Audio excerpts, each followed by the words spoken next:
السلام علیکم۔ اس سیریز کے پچھلے ایپیسوڈ میں آپ نے جانا کہ کیسے اللہ تعالیٰ نے بنی اسرائیل کو فرعون کی سختیوں سے نجات دی اور کیسے وہ لوگ راتوں رات مصر سے کنعان کی طرف ہجرت کر گئے۔ اس سیریز کے 2 ایپیسوڈ ریلیز ہو چکے ہیں جن پر مجھے آپ لوگوں کی طرف سے بہت اچھے تاثرات موصول ہوئے۔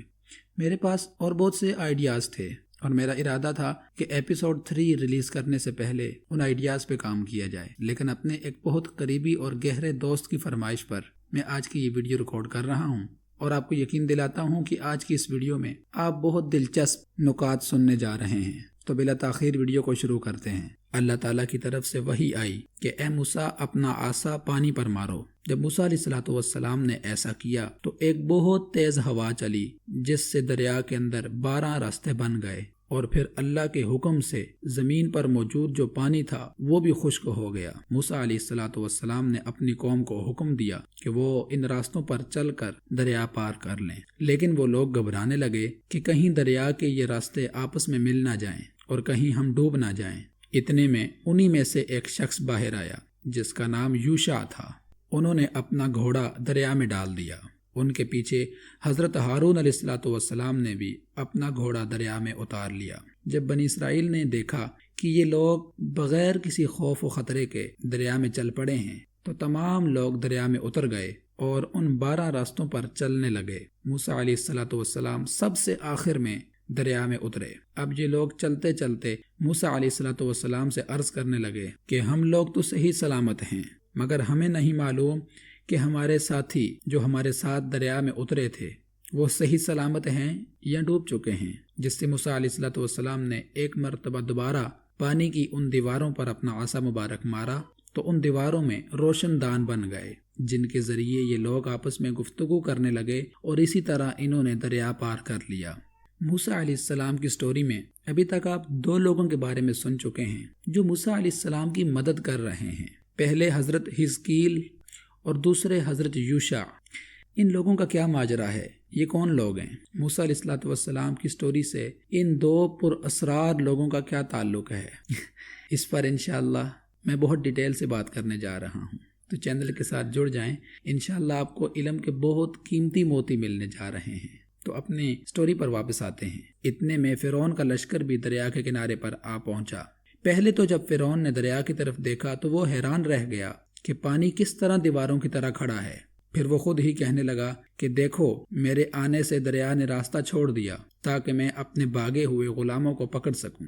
اتنے میں حامان آگے بڑھا اور فرعون کے کان میں کہنے لگا، خبردار، بے وقوفی نہ کرنا، اپنا گھوڑا دریا میں نہ اتارنا، بلکہ ایسا کرو، کشتیوں کا انتظام کرو تاکہ ہم کشتیوں کے ذریعے دریا کو پار کر سکیں۔ فرعون حامان کی بات سمجھ گیا اور اس نے اپنے گھوڑے کو روک لیا۔ اتنے میں جبرائیل علیہ السلام انسانی شکل میں ایک گھوڑی پر سوار ہو کر نمودار ہوئے اور اپنی گھوڑی انہوں نے دریا میں اتار لی۔ یہ دیکھ کر فرعون کا گھوڑا بے قابو ہو گیا اور وہ بھی دریا میں اتر گیا۔ قوم نے جب دیکھا کہ فرعون گھوڑے کو لے کر دریا میں اتر گیا ہے تو وہ بھی فرعون کے پیچھے پیچھے دریا میں اترنے لگے، حتیٰ کہ یہ لوگ بھی دریا کے بیچوں بیچ چلنے لگے۔ یہاں پر ایک بات آپ نے ذہن میں رکھنی ہے، اور وہ یہ کہ بنی اسرائیل کے ساتھ ایک شخص تھا جس کا تعلق سامورا سے تھا۔ روایات میں اس کا نام یحییٰ ابن ظفر یا موسیٰ ابن ظفر بتایا جاتا ہے۔ اس نے دیکھا کہ جہاں جہاں جبرائیل علیہ السلام کی گھوڑی پاؤں رکھ رہی ہے وہاں سے سبزہ اگ رہا ہے، تو اس نے برکت کے لیے وہاں سے کچھ مٹی اٹھائی اور اسے اپنے جیب میں رکھ لیا۔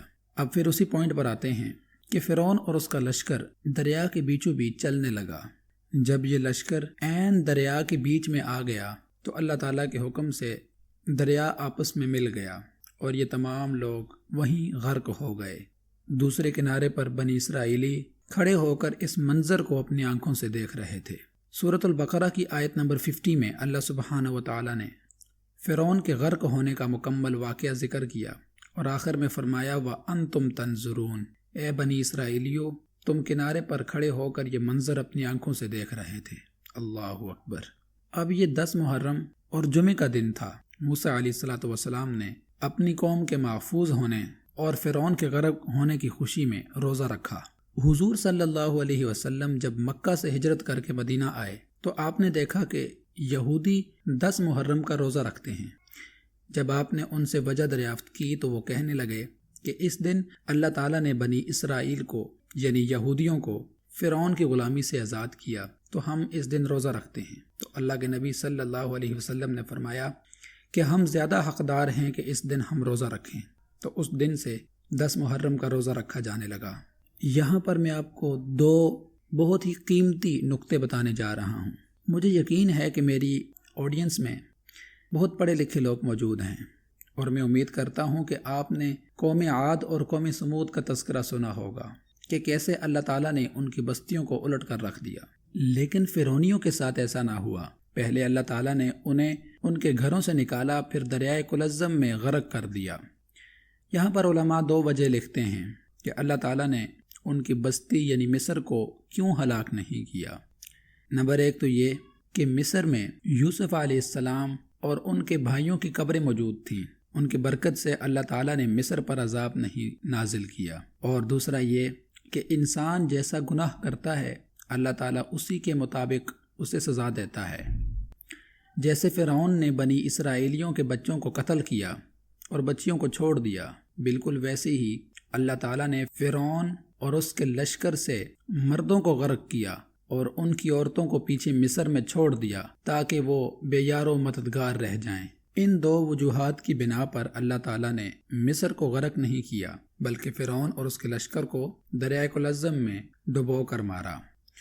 موسیٰ علیہ السلام وہاں سے چلے اور راستے میں آپ نے اپنی قوم کو وہ نظر یاد کروائی کہ جب قوم نے کہا تھا کہ اگر ہمیں فرعون کی غلامی سے آزادی مل جائے تو ہم اللہ کی اطاعت کریں گے، تو قوم کہنے لگی ہم اس نظر کو ماننے کے لیے تیار ہیں، لیکن ہمیں معلوم ہی نہیں کہ اس نظر کو کیسے پورا کیا جائے، لہٰذا آپ اپنے رب سے کلام کیجئے تاکہ وہ ہم پر ظاہر کرے کہ ہم اس کی اطاعت کس طریقے سے کریں۔ موسیٰ علیہ السلام نے اللہ تعالیٰ سے دعا کی تو آپ کی طرف وحی ہوئی کہ اے موسیٰ، تم کوہ طور پر تشریف لانا اور 30 دن وہاں اعتکاف کرنا، پھر ہم تمہیں کتاب عطا کریں گے۔ موسیٰ علیہ السلام نے اپنی قوم کو یہ باتیں بتائیں اور ان سے کہا کہ میں 30 دنوں میں تمہارے پاس اللہ کے دیے ہوئے احکام لے کر آؤں گا، لہٰذا تم کوہ طور کے نزدیک اپنے رہنے کا انتظام کر لو۔ یہ کہہ کر موسیٰ علیہ السلام کوہ طور پر تشریف لے گئے۔ آپ علیہ السلام نے وہاں 30 دن اس طرح گزارے کہ دن کو روزہ رکھتے تھے اور راتوں کو اللہ کی عبادت کیا کرتے تھے۔ جب 30 دن مکمل ہوئے تو آپ کو خیال آیا کہ 30 دن ہو گئے میں نے مسواک نہیں کی، اور آج وہ بابرکت دن ہے کہ جب مجھے اللہ کی طرف سے کتاب عطا کی جانی ہے۔ اس ارادے سے آپ علیہ السلام نے مسواک فرمائی اور اللہ تعالیٰ کی بارگاہ میں حاضر ہو گئے۔ اللہ تعالیٰ نے فرمایا تم نے منہ سے وہ خوشبو دور کر دی جو ہمیں مشک سے زیادہ پیاری تھی، لہٰذا 10 دن مزید اعتکاف کرو تاکہ تمہارے منہ میں پھر سے وہی خوشبو پیدا ہو سکے۔ یوں موسیٰ علیہ السلام نے کوہ طور پر 40 دن گزارے۔ سورہ اعراف کی آیت نمبر 142 میں اللہ سبحانہ وتعالی ارشاد فرماتا ہے، اور ہم نے موسیٰ علیہ السلام سے 30 راتوں کا وعدہ فرمایا اور ان میں 10 راتوں کا اضافہ کر کے پورا کر دیا، تو اس کے رب کا وعدہ 40 راتوں کا پورا ہو گیا۔ اس طرح جب موسیٰ علیہ السلام نے 40 دن پورے کیے تو اللہ تعالیٰ نے آپ علیہ السلام کو تورات عطا کی جو 7 تختیوں پر لکھی ہوئی تھی۔ لیکن کیا آپ جانتے ہیں کہ موسیٰ علیہ السلام کے کوہ طور پر جانے کے بعد پیچھے قوم کے ساتھ کیا ہوا؟ میں نے اپنی پچھلی ویڈیوز میں ذکر کیا تھا کہ جب یہ لوگ مصر سے نکلے تھے تو انہوں نے فرعونیوں سے قیمتی پوشاکیں اور زیورات لیے تھے، اور یہ زیورات ابھی بھی ان کے پاس موجود تھے۔ تو وہ شخص سامنے آیا جس کا نام یحییٰ بن ظفر یا موسیٰ بن ظفر تھا۔ بائی دا وے قرآن مجید میں سورہ طٰہٰ کے اندر آیت نمبر 87 اور 95 میں اس شخص کا نام سامری بتایا گیا، اور اس کی وجہ میں نے ذکر کر دی کیونکہ اس شخص کا تعلق سامرا شہر سے تھا، اسی وجہ سے قرآن مجید میں اس شخص کا نام سامری ذکر کیا گیا۔ یہ بنی اسرائیلیوں سے کہنے لگا کہ موسیٰ علیہ السلام نے تم سے 30 راتوں کا وعدہ کیا تھا اور آج 40 دن گزر چکے ہیں، وہ واپس نہیں آئے۔ میں کہتا ہوں کہ وہ تمہیں چھوڑ کر جا چکے ہیں۔ موسیٰ علیہ السلام کے پاس ایک قسم کا جادو تھا جو وہ تم لوگوں کو دکھایا کرتے تھے، اور میرا یقین کرو میں اس سے بہتر جادو جانتا ہوں۔ تم ایسا کرو، تمہارے پاس جو سونا ہے وہ مجھے دے دو، جس سے میں تمہارے لیے خدا کی شکل بناتا ہوں تاکہ تم خدا کی پوجا کر سکو، معاذ اللہ۔ اب یہاں پر ایک بات یاد رکھیں کہ یہ شخص سامری زریں بنایا کرتا تھا، اسے لوہے سے چیزیں بنانے کا ہنر آتا تھا، لہٰذا اس نے بنی اسرائیل سے تمام زیورات لے لیے اور ان کو پگھلا کر ایک خوبصورت بچڑا بنا دیا اور اس کے کانوں اور پاؤں پر ہیرے جواہرات چسپاں کر دیے، جس سے وہ نہایت خوبصورت دکھنے لگا۔ پھر اس نے اپنے جیب سے وہ مٹی نکالی جس کا ذکر ہم پیچھے کر چکے ہیں اور اس بچڑے پر ڈال دی، جس سے اس بچڑے میں آواز پیدا ہو گئی اور یہ بولنے لگا۔ یہاں پر کچھ فقہا کہتے ہیں کہ اس بچڑے کی ناک میں کچھ سوراخ تھے جن سے ہوا گزرتی تھی تو بانسری کی طرح آواز نکلتی تھی، لیکن یہ بات بالکل غلط ہے کیونکہ قرآن پاک کے الفاظ یہ ہیں، سورۃ الاعراف آیت 148 اور سورۃ الطٰہٰ آیت نمبر 88، رجلن جسد لہ خوار، اس میں سے ایک بے جان بچڑا نکالا جس کے دھڑ سے گائے کی طرح آواز نکلتی تھی، اور سامری پوری قوم سے کہنے لگا کہ یہی تمہارا معبود ہے، لہٰذا اس کی عبادت کرو۔ اب بنی اسرائیلی چونکہ کافی عرصہ فرعونیوں کے ساتھ رہ چکے تھے تو اب انہیں کچھ نہ کچھ یقین آنے لگا کہ یہی خدا ہے، کیونکہ فرعونی بتوں کی عبادت کیا کرتے تھے۔ اس مقام پر بنی اسرائیل کے 3 گروہ بن گئے، ایک وہ کہ جو ان لوگوں کو اس بچڑی کی عبادت سے روکتا تھا، اس گروہ میں حضرت ہارون علیہ السلام اور آپ کے ساتھ 12,000 لوگ شامل تھے۔ دوسرا وہ گروہ تھا کہ جو اس بچڑی کی عبادت کرتا تھا، اور تیسرے گروہ والے وہ لوگ تھے کہ جو خاموش تھے اور اس معاملے میں کچھ نہیں بولتے تھے۔ دوسری طرف اللہ سبحانہ و تعالیٰ نے موسیٰ علیہ السلام کو وحی کے ذریعے تمام معاملے سے آگاہ کر دیا، جسے سن کر موسیٰ علیہ السلام غضبناک ہوئے اور کوہ طور سے واپس آ گئے اور آ کر ہارون علیہ السلام کو ڈانٹنے لگے کہ آپ نے قوم کو اس عمل سے کیوں نہیں روکا۔ اسی غضب کی حالت میں آپ علیہ السلام کے ہاتھ سے تورات کی 6 تختیاں گری یا غائب ہو گئیں، اور آپ علیہ السلام کے پاس ایک ہی تختی باقی بچی جس پر کچھ اہم مسائل لکھے ہوئے تھے۔ ہارون علیہ السلام نے اپنا عذر پیش کیا کہ ہم نے تو ان لوگوں کو اس بچڑی کی عبادت سے منع کیا تھا، لیکن یہی وہ لوگ تھے کہ انہوں نے ہماری بات کو نہ مانا اور گمراہ ہو گئے۔ بنی اسرائیل والے موسیٰ علیہ السلام کے غضب سے ڈر گئے اور عرض کرنے لگے کہ ہم اپنے اس فعل سے توبہ کرتے ہیں۔ جب ہم نے دیکھا کہ 40 دن تک آپ واپس نہیں آئے تو اس سامری جادوگر نے ہمیں گمراہ کر دیا۔ موسیٰ علیہ السلام نے جب اس سامری جادوگر سے پوچھا کہ تم نے ایسا کیوں کیا تو وہ کہنے لگا کہ میرے دل میں جو آیا میں نے ویسا کیا۔ موسیٰ علیہ السلام نے اس کے لیے بد دعا فرمائی، جس کا ذکر سورہ طٰہٰ کی آیت نمبر 97 میں موجود ہے کہ موسیٰ علیہ السلام نے فرمایا کہ یہاں سے دور ہو جا، دنیا میں تیرا یہ حال ہو جائے کہ تو لوگوں سے کہتا پھرے کہ مجھے ہاتھ نہ لگانا۔ چنانچہ سامری جادوگر کا جسم ایسا بن گیا کہ جو بھی اسے چھوتا تھا اسے اور سامری دونوں کو سخت بخار ہو جاتا تھا، اور شہر میں یہ بات پھیل گئی کہ سامری جادوگر سے کوئی بات چیت نہ کرے اور کوئی اس کو نہ چھوئے، اور پوری زندگی وہ یہی کہتا رہا کہ مجھے ہاتھ کوئی نہ لگائے، مجھے کوئی نہ چھوئے۔ موسیٰ علیہ السلام نے اس بچڑے کو جلایا اور اس کی راکھ کو دریا میں بہا دیا، لیکن بنی اسرائیلیوں میں سے کچھ لوگ اس بچڑے سے اتنی محبت کرنے لگے تھے کہ انہوں نے اس دریا کا پانی پی لیا، جس کی وجہ سے ان کے ہونٹ کالے ہو گئے اور ان کے پیٹ پھول گئے اور وہ لوگ مر گئے، انہیں توبہ کا موقع بھی نہ ملا۔ شاید انہی لوگوں کا تذکرہ اللہ تعالیٰ نے سورۃ البقرہ کی آیت نمبر 93 میں کیا کہ ان کے کفر کی وجہ سے بچڑے کی محبت ان کے دلوں میں رچ بس گئی۔ اب موسیٰ علیہ السلام ان لوگوں کی طرف متوجہ ہوئے جنہوں نے بچڑے کی پوجا کی تھی اور وہ لوگ جو خاموش رہے تھے کہ تم نے بچڑے کو معبود بنا کر بہت بڑا ظلم کیا ہے، اب تم لوگ اللہ سے توبہ کرو کیونکہ اللہ ہی توبہ قبول کرنے والا ہے۔ اوکے، تو آج کے لیے اتنا ہی کافی ہے۔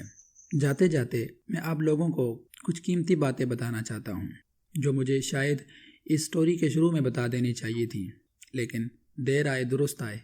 دراصل موسیٰ علیہ السلام کا اصل نام موشا تھا، جو کہ عبرانی زبان کے 2 لفظوں سے بنا ہے، مو اور شا۔ مو پانی کو کہتے ہیں اور شا درختوں کو کہتے ہیں۔ چونکہ آسیہ نے آپ علیہ السلام کو دریا سے اٹھایا تھا جس کے ارد گرد درخت موجود تھے، تو اس نے آپ کا نام موشا یعنی ایسا بچہ جسے دریا اور درختوں کے بیچ سے اٹھایا گیا ہو رکھ دیا تھا۔ پھر بعد میں عربی زبان کے اندر شین کو سین سے تبدیل کر دیا گیا تو موشا سے موسیٰ بن گیا۔ دوسری بات یہ کہ جیسا کہ ہم ذکر کر چکے ہیں کہ موسیٰ علیہ السلام نے بچپن میں اپنے منہ میں آگ رکھ لی تھی، جس کی وجہ سے آپ کی زبان میں کچھ لکنت پیدا ہو گئی تھی۔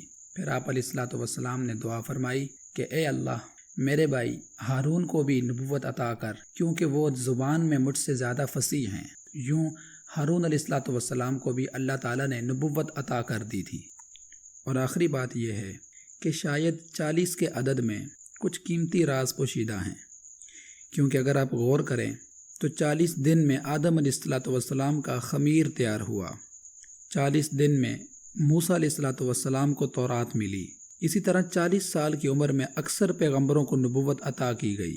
40 دن ماں کے پیٹ میں نطفہ اپنی شکل پر رہتا ہے، پھر 40 دن تک خون، پھر 40 دن تک پارہ گوشت، اسی طرح بچے کی پیدائش کے بعد 40 دن تک عورت کو نفاس آ سکتا ہے۔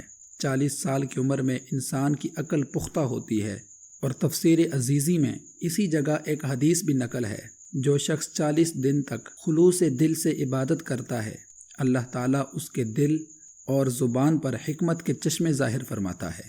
اسی طرح صوفیاء کرام 40 دن کے چلے لگاتے ہیں، اور یہ بات بھی مشہور ہے کہ جو شخص 40 دن نماز پڑھے تو انشاءاللہ وہ نمازی بن جاتا ہے۔ اور انوار ساطعہ نے بہقی شریف کے حوالے سے ایک حدیث کو نقل کیا کہ حضرت انس رضی اللہ تعالی عنہ فرماتے ہیں کہ انبیاء کرام اپنی قبور میں 40 دن سے زیادہ نہیں چھوڑے جاتے، ان کو بارگاہ الہی میں خاص قرب عطا فرمایا جاتا ہے۔ تو اس 40 کے عدد میں کیا کیا حکمتیں پوشیدہ ہیں، ان سے فی الحال تو ہم واقف نہیں، لیکن کچھ بھی ہو یہ عدد کچھ خاص ہے۔ انشاءاللہ کبھی موقع ملا تو اس پر مزید بات کریں گے۔ آج کے لیے اتنا ہی کافی ہے۔ اگر آپ نے چینل کو سبسکرائب نہیں کیا تو ابھی سبسکرائب کر لیں۔ ملتے ہیں اگلی ویڈیو میں۔ فی امان اللہ۔